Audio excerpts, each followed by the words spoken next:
Post ఇచ్చి బాబు గారు recognise చేసినందుకు వారి కష్టానికి మనస్ఫూర్తిగా కృతజ్ఞతలు ధన్యవాదాలు తెలుపుతా ఉన్నాను. ఆ రోజున చంద్రబాబు నాయుడు గారు అరెస్ట్ అయినప్పుడు వీరందరూ కలిసి హైదరాబాద్లో పెట్టినటువంటి ప్రోగ్రాం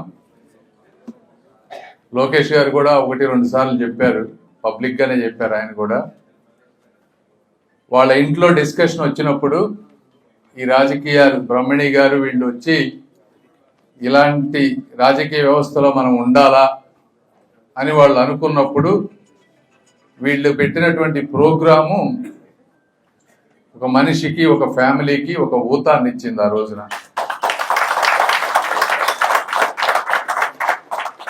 అది ఒక లోకేష్ గారికే కాదు, వాళ్ళ ఫ్యామిలీకే కాదు, అమెరికాలో ఉన్న ఎన్ఆర్ఐలు కానీ దేశ విదేశాల్లో ఉన్నటువంటి అందరూ కూడా ఆ రోజు ఉత్తేజితమై మరి ఈ రోజున ఈ ఎలక్షన్ రిజల్ట్ ఇలా రావటానికి కారణంలో వాళ్ళు ముఖ్యమైనటువంటి భాగం పోషించారు. కాబట్టి వాళ్ళకి ఈ సముచిత స్థానం ఇచ్చి ఈ విధంగా గౌరవించారు. వెల్ డిజర్వ్డ్ పర్సన్ కాబట్టి అందుకే నేను బిజీగా ఉన్నా కూడా ఇటు పరిస్థితుల్లో మనం వెళ్ళాలి, ఒకసారి కనపడి కృతజ్ఞతలు చెప్పాలి, వాళ్ళకి అభినందనలు చెప్పాలని నేను ఈరోజు పొద్దున్నే ఫ్లైట్ నుంచి వచ్చాం, పొద్దున్న 5 గంటలకు లేచి.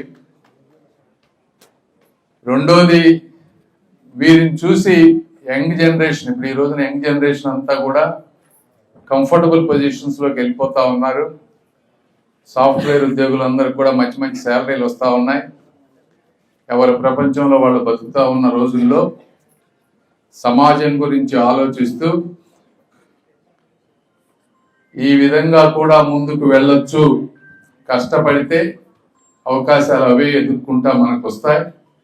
ఇప్పుడే వాళ్ళు ఇంకా చిన్న వయసులో ఉన్నారు, ఇప్పుడే స్టార్ట్ అయింది, ఇంకా ముందు ముందు మంచి పదవులు వస్తాయని మిగిలిన వాళ్ళు కూడా ఇన్స్పైర్ అయ్యి మీరు కష్టపడుతూ ఈవినింగ్ వీకెండ్స్ టైం ఉన్నప్పుడు కొద్ది సమయంలో సమాజం గురించి ఆలోచిస్తూ కష్టపడతా ఉండండి.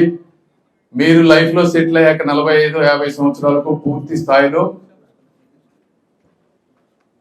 ప్రజా జీవితంలోకి వస్తే, ఎందుకంటే ఎవరో ఏదో చేస్తారని అనుకుంటే ఏమీ జరగవు అని నాకు ఈ 5-6 నెలల్లో రాజకీయాల్లోకి వచ్చిన తర్వాత క్లియర్గా అర్థమైంది.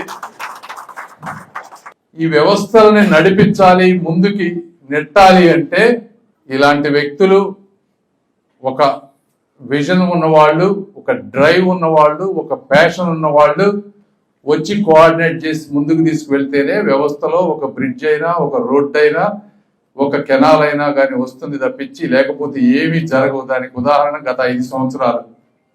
మీరు గత 5 సంవత్సరాలు చూస్తే జగన్మోహన్ రెడ్డి గారు ఇంట్లో కూర్చున్నారు, మంత్రులు ఎవరో తెలియదు, ఎమ్మెల్యేలు ఏం చేస్తారో తెలియదు.